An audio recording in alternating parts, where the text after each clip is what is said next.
Awesome. How's it going, Nelson? Hey, doing all right. Awesome. Awesome. Okay, so the title of this debate, you put it up. Government has no legitimate role in regulating moral behavior, such as outlawing prostitution and drugs. And I disagree with this premise. I truly believe that government has a legitimate role in regulating moral behavior, such as outlawing prostitution and drugs. Hence, my foundation lies on the American founders. They thought that the purpose of government should be the protection of every citizen's natural rights. And that natural right is the right not to be used as a property and a natural right to be protected against substances that can harm not only oneself, but an entire society. Now, I'm going to quote George Washington because he was the father who presided over the Constitutional Convention, and he said, "While just government protects all in their in he said, while just government protects all in their rights, they also are responsible." No, he said, "While just government protects all in their religious rights, true religion affords to government its surest support." So, in essence, he is saying that government is not the moral God. It is not government where our rights come from. It comes from God. It comes from a supernatural source. It comes our inalienable rights come from God, and so our moral laws that we pass must be blessed by God. It must be something that God can look down and say, "Hey, look, this doesn't offend me, and I can bless." And that is going to be that's my first argument to justify my position. I'm going to allow you now to talk.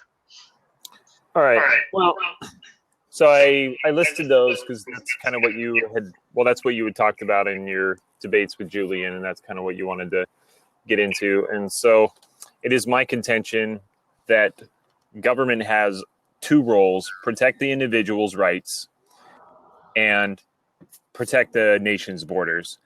And so, you said protect people from. Well, basically, what I think you said is protect people from themselves. And that is not the role of government. An individual can do what they want with themselves, with their own body, and they are responsible for the consequences thereof. Now, again, I'm specifically saying their own body. We would agree abortion is abhorrent. It's not their own body. It's someone else's body. And that's why government should protect the individual and their natural rights. It doesn't have a role to coming in and deciding what kind of behavior is moral and immoral and regulating that behavior as illegal or making that behavior illegal. And making it illegal doesn't do the things that you say it does. Making it illegal does not protect. In fact, I think it has a reverse cause. It makes women more likely to be used as property and abused. It takes all of their legal recourse away from them. The problem with black markets is you don't have legal recourse. And so all things turn to violence. That's the problem with drugs. I think we should at least decriminalize drugs and get the government out of that system.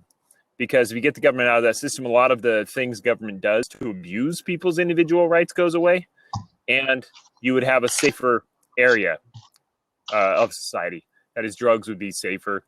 And I wish I had a pen because I wanted to write down the other thing you said. But I think if you decriminalize it, it's basically what I'm saying is government doesn't have a role in these areas. Government doesn't have a role deciding what's moral and what's immoral. All right. I'm not arguing and saying that it's government. It's the powers given to government. It's God's government. It's the standard that is placed upon the foundation in which our republic rests. It's his moral law that must be carried out by government. That's the only way we can expect to see blessings, and that is the foundation our founding fathers used in order to to run government. So it comes from a supernatural source. It doesn't come from government. Government is just to protect those rights. But Madison said it takes a moral people to live within this system, and so the problem is not government; it's the immorality of individuals. And government Right. government getting bigger and more powerful and starting to regulate and make these things illegal has just gotten worse. I think you would agree with that, right? Society has gotten worse as government has No, involved I itself in these think areas I more. no, I think it's due to the fact that the morale, the policies that were passed by government are against biblical morale. That's what has caused the problems that we have in our society today. And now you say government only has two roles. Yes, government has a role to protect its citizens. It also has a role of national defense. It also has a role of providing um like emergency services, like all these things. However, Well, I'd say a it legal system. So basically a legal system. But again, what I was saying is that government has gotten more involved in these areas over the last 50, 100, specifically the last 50 years. And at the same time, as government got more involved, they have become worse. So, you mentioned the founding fathers, I think they would have legalized these things. They no, they wouldn't. were all for hemp and things like that. And I don't think they would have outlawed them. I don't think they would have made them illegal and gotten government involved, because back then government was so small, and really it was up to individual states to do what they wanted. So Yeah, and most states had constitution that were biblically based, and so they would never pass policies that were against the Bible. Anything that the Bible would be against, they would not pass those policies. And so and so government's role basically is not to endorse these laws, but to, if anything, to challenge laws that seek to put in place laws illegalizing prostitution and drugs, because you cannot have a moral society that way. And that's what our founding fathers wanted. They wanted a moral society, and you can't have a moral society without there being a check and balances in government, where you have the religious principles being defended against those who want to secularize society. Because well, our system of government, it has a biblical foundation, and the Bible is against prostitution. Hence, our government should not endorse prostitution. John Adams was there during the American Revolution, and he signed the Declaration of Independence, and he credited Christian preachers like Jonathan Mayhew, George Whitefield, Reverend Samuel Cooper. These preachers are who were most responsible for our Declaration of Independence, and he even served in government. And I would bet that you would have no preacher that was in government that would endorse or would vote for a law that would legalize drugs or legalize prostitution, because they understood what can come about. Because God teaches in His Word, in the Bible, righteousness exalts a nation, and sin is a reproach to any people. So bad policy reproaches our entire nation. It reproaches everybody in it. Versus righteous policies, good policies, which prostitution and drugs aren't, are policies that bring about a reproach. So if we want the blessings of God, our policies have to be good. And if we want God's condemnation upon this country that comes through natural disasters, pass bad policies like prostitution and drugs. well, I would say, and I think it's clear that you can't regulate and you cannot implement morality from a top-down approach. That is, government making more something, or government regulating some kind of morality on its citizens doesn't work. It comes from the bottom up. So if you want to try to change the morality of the system, you're not going to do it through government force. People tend to react in opposite manners.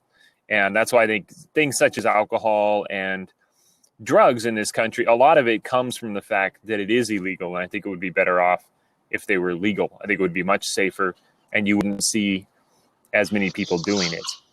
So you just can't regulate behavior from a governmental approach, a top down. You have to actually get to the as they say, the minds and hearts of the citizens. And while yes, laws should be morally based, laws require a victim, and these don't have victims. There are no victims except oneself, and you can't be your own victim. So I think a law requires a victim. A crime requires a victim, and they don't. And So without having any time to look it up, I think I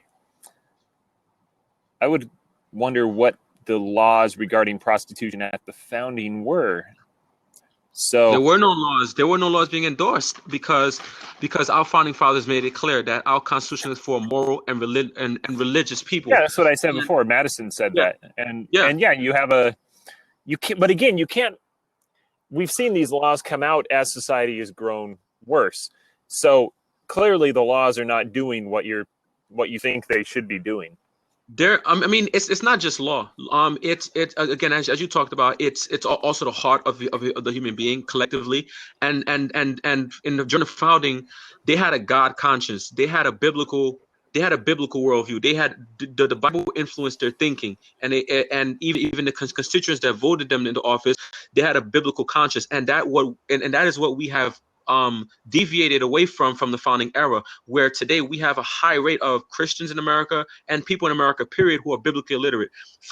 We have 5% of Christians who have never read the Bible cover to cover, and you have those who are not Christian. 95% of them have never read the Bible, or don't even know basic teachings of the Bible, and don't understand how the Bible applies to every part of society.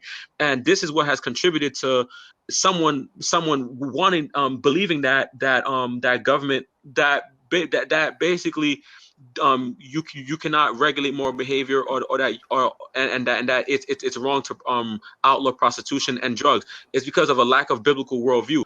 Our government is operating within its boundaries when they endorse and enforce laws that regulate murderers, manslayers, murders of mothers and fathers, fornicators, homosexuals, kidnappers, liars, perjurers. Because unlike like what you said law it doesn't require. You said laws doesn't Well, require. I think what you're saying doesn't back up your own argument. I think it's just something else. How? Because we're talking, well, it doesn't make these things less likely, right? And you're saying it's less likely. However, there's a deterrence. That's all I'm arguing for. It's a deterrence. People are least likely to wanting to do those things because these things have bad effects. Prostitution and drugs, they all have negative effects. You can't tell me someone who's on cocaine who has good health, or you can't tell me that someone who's in prostitution is not at risk of catching sexually transmitted diseases, or putting themselves out there to be vulnerable to being attacked and harmed. I mean, you can't tell me but it's the fact that it's a black market that creates those problems. The fact that it is illegal creates those problems. No, it's not. You are a drug. Oh yes, it absolutely is. What is the big problem with black market? What's the big problem with black markets? I mean, that's your argument. So you should summarize that. The problem with black markets is there is no legal recourse. If you are robbed in the course of dealing drugs, what is your recourse? A 45 or a Glock, right? You go back, you shoot the person who robbed you. Right. If you are robbed in the course of a legal transaction, what is your recourse? You can take them to court. You don't need to go resort to violence. But on the black market, there is only violence. Or you can make it illegal. Let it go. Or you can make drugs illegal. That's the problem. It is illegal. And you can make drugs illegal. That is what a black market is. And police officers can take these drug dealers off the streets before they can even start selling. Okay. Good luck with that. And make themselves vulnerable to these attacks. And the drug law has been effective. There are strong hasn't. Yeah, look at how many drug dealers are in jail. Look how many drug dealers we've gotten off the street. Yeah, I mean, imagine now if they were on the streets. Imagine how much crime they would have been committed. Imagine how many enemies they could have had. Imagine how much higher the crime rate would have been had these drug dealers not been in prison and been out there, and there was no sanctions to regulate drugs, because drugs have negative effects. Every time a drug dealer goes to jail, somebody else fills their spot. It's just a simple fact. These things are in demand. There is a huge profit motive, and the kingpins. Really, the only people in jail are the little dealers on the corner. They're not even important. They are easy to just fill their spots. In fact, there was a thing, I think it was LA, where they did a 2-year sting operation, And they went out and they figured out who all the heroin dealers were. And again, I think it was the entire city of LA. And they, over the course of a couple days, they went out and they arrested the 35 top heroin dealers. And for a week, you couldn't get heroin in the city. A week later, boom, everybody else floods in. Another example, the Silk Road, the guy that made Silk Road. You're familiar with that, right? No. Okay, so there's the guy that made Silk Road. It's how you could get drugs and illegal activity on the internet. Very famous case here. And he created Silk Road, and he had something like $100 million on his computer in Bitcoins. And the authorities they went after him for a long time. They finally found him. They found him on his laptop in a library. They shut him down. They shut down Silk Road. Within a week, Silk Road was back up. And this time it was back up with criminals. It was gang members. They shut it down. Boom, back up in less than a week. Okay, so these things are going to be there. The problem is in black markets, you tend to incentivize criminals to come out and do it. You and I, we're not going to go out and sell drugs, right? Because it's illegal. Because we're, law-abiding citizens. Who's going to go out and sell drugs? It's people that are willing to go and commit other crimes. This is the thing with the idea that marijuana is a open door drug or a gateway drug. The problem is not that marijuana is a gateway drug. It's the people you get your marijuana from. If you get your marijuana from a guy and a drug dealer on the corner, he doesn't care about you as a customer. He just wants to make profit off you. So he'll sell you marijuana and then he'll try to get you hooked on something more profitable. However, legalizing marijuana, and again, I don't smoke. I don't advocate anybody. Don't do drugs, children. Say no to drugs.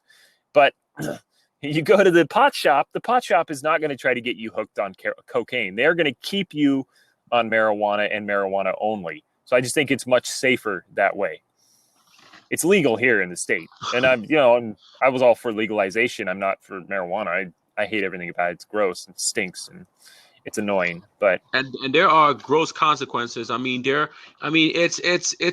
equivalent to the effects of alcohol with regards to those who I think alcohol is worse, but those who get high and they get behind the wheel, they cause destruction to the lives and properties of people, and people die. They're victims of people who were either attacked or who've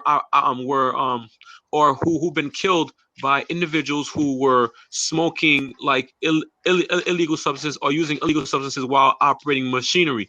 And to legalize drugs, you're only given the green light now to basically encourage more individuals in the streets now who are using more substances that are harmful to the society, because this is not just about protecting the individual from oneself. This is about protecting this is about protecting the society as a whole, and that's what laws are for. Laws are not for the victims only. I disagree with that premise. Laws are to protect the righteous from the unrighteous and to sanction the unrighteous. That's what laws are to be for. And again, it starts with our understanding of what the biblical foundation of America is, and only biblical illiteracy of legislatures would encourage them to believe that policies like drugs and prostitution are compatible with the foundations of American government. Noah Webster, he said the Bible must be considered as a great source of all truth, by which to be guided in government as well as in all social transactions. That include the social transaction you're advocating for, prostitution and drugs. That is not something that is biblical based. And Noah Webster was a signer of the Constitution at the Constitutional Convention. He was 31 years old when he signed the Constitution at the Constitutional Convention. He's a founding father. And he is in his own quote, he is saying that the Bible is to be considered as the great source of all truth, by which we are to be guided in government. So it ought to be used as a guide, because it's applicable throughout in entire societies, and to desert from it, you can expect entire culture to fall, because even Andrew Jackson said it in Andrew Jackson's own word. Andrew Jackson said, "The Bible is the foundation in which our republic rests." That is the foundation. Once you remove it, once you once you no longer use that as a source for determining good policy and bad policy, good laws and bad laws, you will have deterioration in society. There are consequences to sin. Our founding fathers believed that. John Locke, um, he wrote the two treaties of government. He also shaped and formed American government. And in this book, we didn't learn this in school. There are over 1,500 Bible verses on government. Now, you know, um, Well, I would um, say, let me just cut in there, if I might. You're talking about moral behavior. Government cannot regulate moral behavior. And no, government itself can is stop bad immoral. policy. Who That's is what I'm in saying. government? But government doesn't do that. The politicians themselves are corrupt. Police are corrupt. Look at recently there's a big war on drugs in the Philippines that has killed thousands and thousands of people, and the police are totally corrupt. They just plant evidence on people left and right. That has caused war on drugs has caused more than 7,000 deaths, according to Human Rights Watch. This is what happens when government outlaws it. They just abuse those laws. Since the war on drugs with Richard Nixon in 1971, we went from approximately 0.8% of the population in prison 0.08 to today it's 0.8 or 1.8, sorry. 1.8 to 0.8. So it's gone up about fivefold just in the last couple decades. And that's not because the drug use necessarily, but because the laws against drug use. That is, someone found with any amount of marijuana or anything on them is thrown in prison. You also have the forfeiture laws where government allegedly smells marijuana, and they search your car and they find a couple bucks in cash and they just steal it. So the government abuses these laws, and I think we need to get rid of these laws to protect citizens from government. And after all, Washington said government is a fire. What do you say? It's basically a fire, and you keep it small, keep it in its place. It heats the house, but you let it out. You let it grow, it burns the whole house down, and that's what it does. So they were all for very small, very non-invasive government. If you wanted, you could have local societies. How do you explain our non-sodomy laws in America's early history? How do you explain that? Well, those are state laws, and they're still on the books. But they're still on the books. After it was supposed to be state laws. You can get rid of the federal government's involvement in these things altogether and let states decide. That would be my number one goal. That would be my main contention. Is states should decide these things by themselves. And that's kind of the way it's going. It's a good thing. But you could even within states, you could have little local areas that decide. You could have a city decide if they want to have something or not. Again, you and Julian talked about this in Vegas, in Reno. It's legal in certain, I think in Reno, or just outside Las Vegas, and certain areas, you could legalize certain things. Well, governments get their legitimacy from God first, then the people. The people, yeah, our voices are important, but however, God is the one who ordains government. It's God's government before it's our government, because He ordains government, and He enables government to protect the rights that we have. Now, you talked about corruption. Let me address why corruption exists. During the foundings, we had men in our founding. Yeah, don't get me wrong. They were not all moral, like absolutely moral. I mean, they were human beings. You can't expect them to be perfect, but they were a lot more righteous with regards to how they had a God conscience, and they knew that they offended God than we have today. And the reason why government has gotten corrupt is because Christians have become fooled into believing in separation of church and state. That's why government has gotten corrupt. When you had Christians in there, you had less corruption. If and this is the same thing that would happen if Christians leave the church literally tomorrow. The church will become corrupt.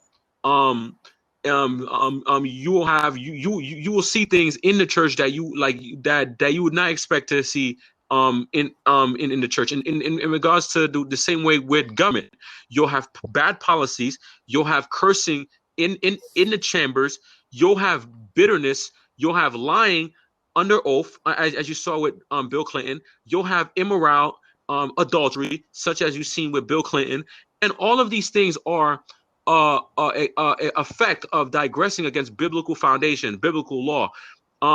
John Adams said that John Adams was preached to by preachers, because preachers are who gave us our Declaration of Independence. All our Declaration of Independence is just a list of sermons. John Adams said, "Let the pulpit sound with doctrine and sentiments of religious liberty." There's lots of restrictions in life. They're all to keep us alive, prosperous, and happy. We must trust God that even though it doesn't make sense at the time when it's passed, it will be proven right eventually.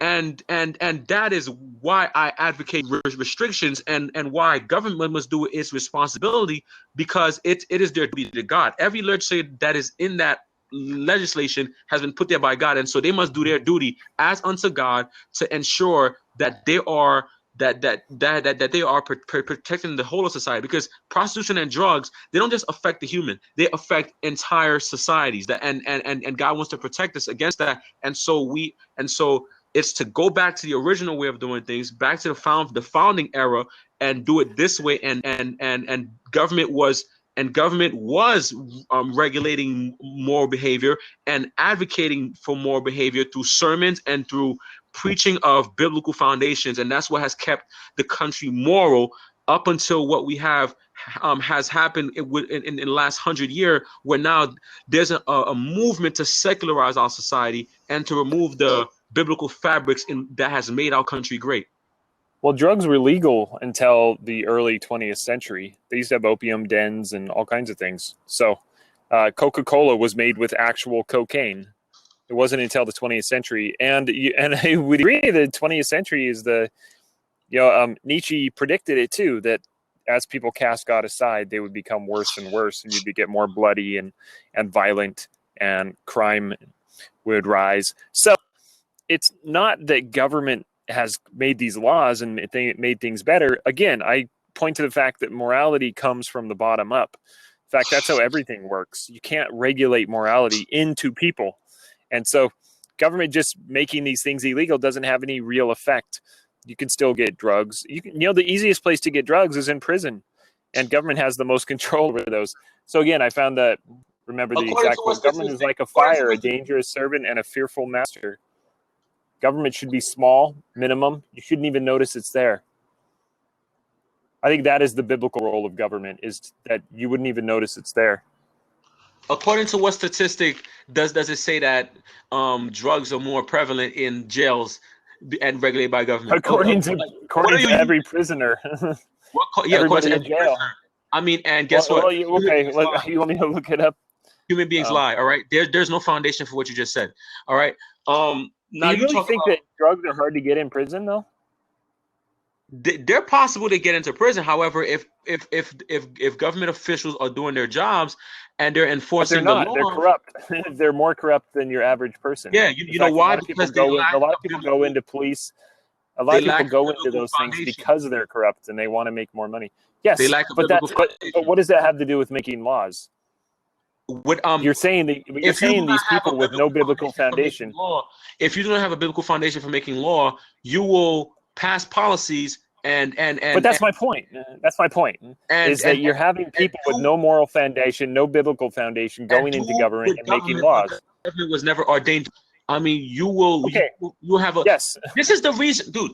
This is the reason why we have a high rate of disapproval of legislatures today amongst Americans. Meaning, Americans are dissatisfied with government. Our economic system is not working properly. Our constitution is not working properly. Our judiciary is violating its limits. It's because of a lack of understanding of the biblical foundation of our country, the understanding of the Constitution, because our Constitution is biblically based.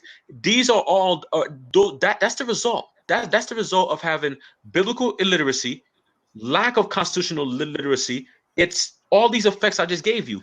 You have economic problems. But these are because government has taken control of the education system through laws.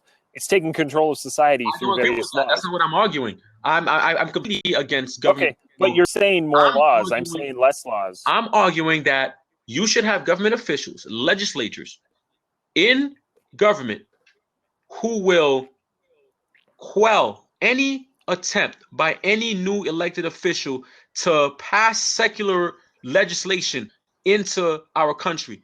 Prostitution, laws that will grant prostitution to be legal. Drug, these are secular laws. These are laws that violate biblical morale and righteous law that is determined by a creator God. Now you say morality comes from the bottom up. No, it does not. We are not moral people.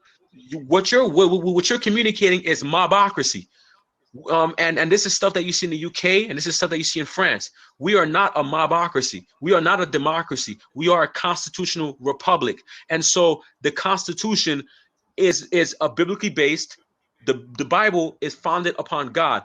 Morality is it starts from God and it goes down. That's how it starts.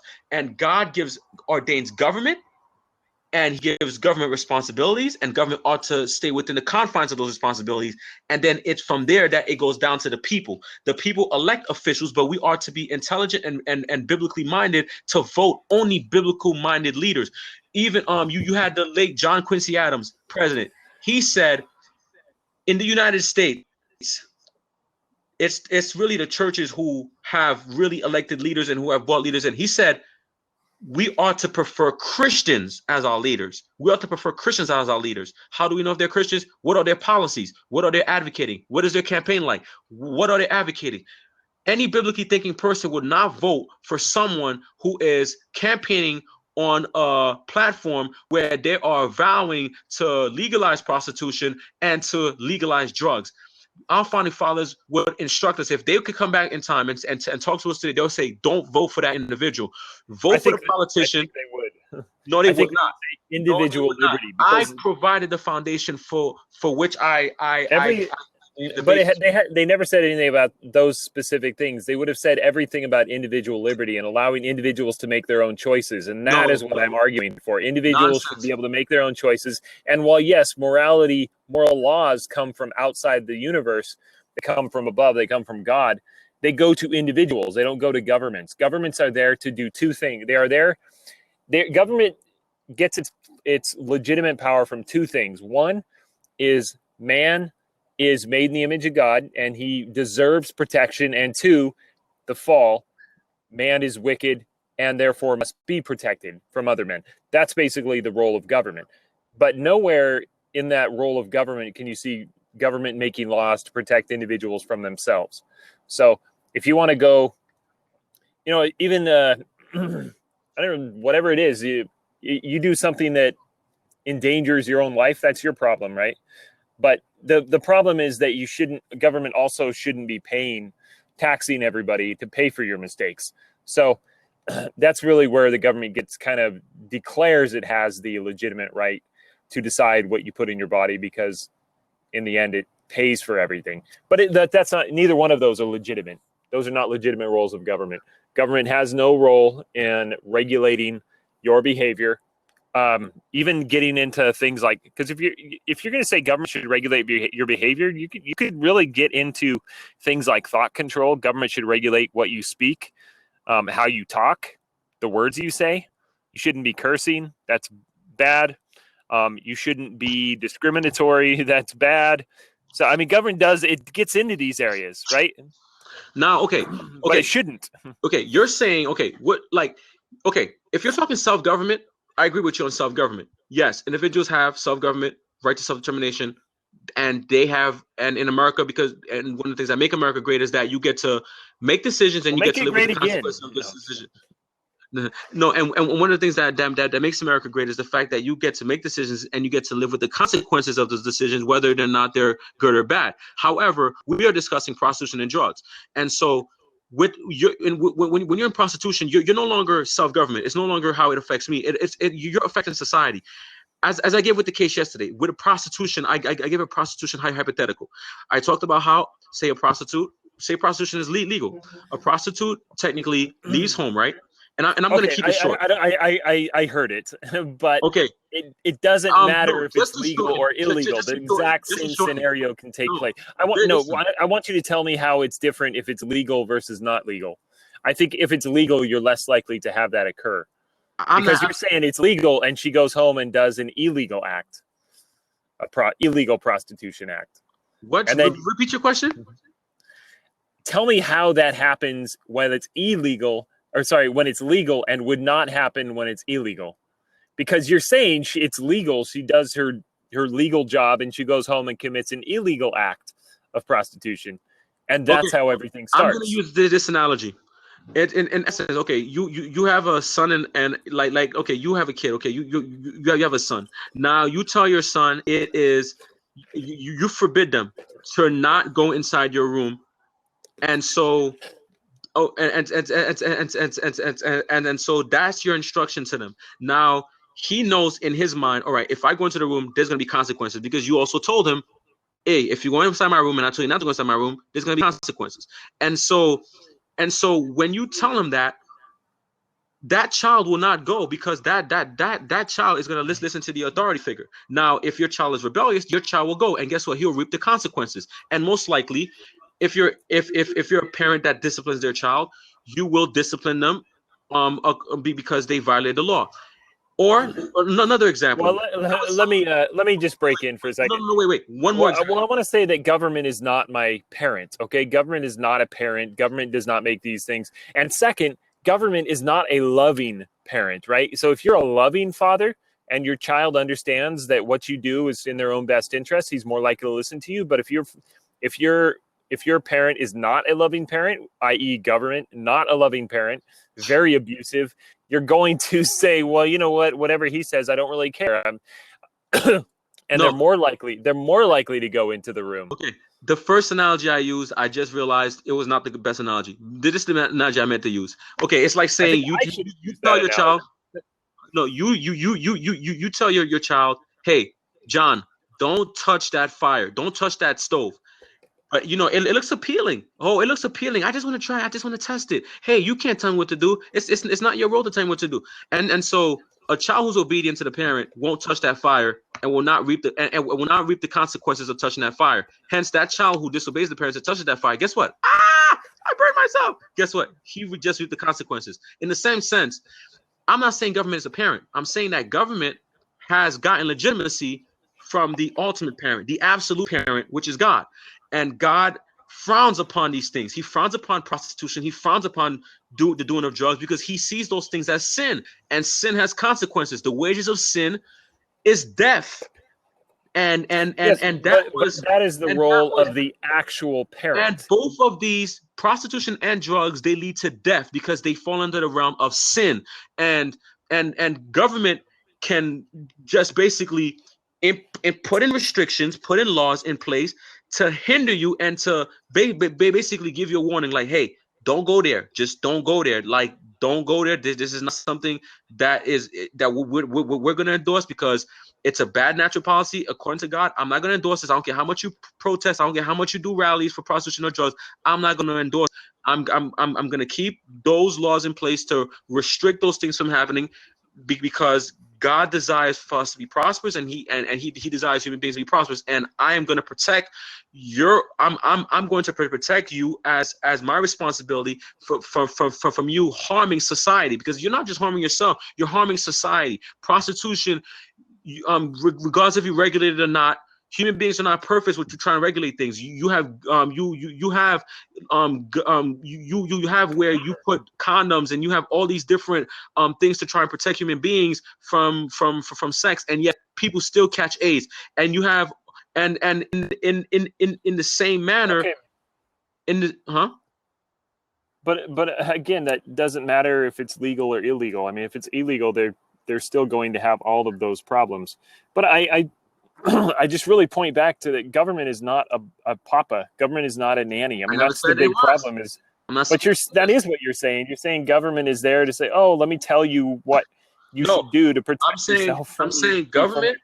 I'm saying government has a duty. Government has a duty to challenge policies that will seek to legalize prostitution or drugs. Legislatures in there have a duty to challenge secular legislatures who want to make prostitution and drugs legal based on their constituents, whether if it's on a state level or whether if it's on a federal level, whether you're well, I don't a minority leader or whether, I don't think constituents are begging for legal prostitution. Yes, there is movements. There are movements in certain states where constituents are rallying and actually, it's not mainstream. It's not. It has not been a movement that has that has grown. But the movement, the movement is there. It's not non-existent in the same manner with drugs. And you ought to have legislatures in there who have a God conscience, a biblical foundation, a biblical morale to be there to challenge secular legislatures who want to feed to the ego of their constituents. Because you know, I look at Nevada. I mean, Nevada all the time. I see natural disasters in Nevada. I see wildfires and all these different things. And biblically speaking, natural disasters are a root cause of bad policy. So, who is to say that prostitution being legal in that state is not the cause for all these wildfires and all these hurricanes and all these natural disasters that are constantly happening in those regions of the country. That is a biblical thing, and that's one of the things God basically wants to protect us from. Is He wants to protect us from natural disasters because it offends Him, and He instructs us in the Word that natural disasters will result if you pass a policy that offends me.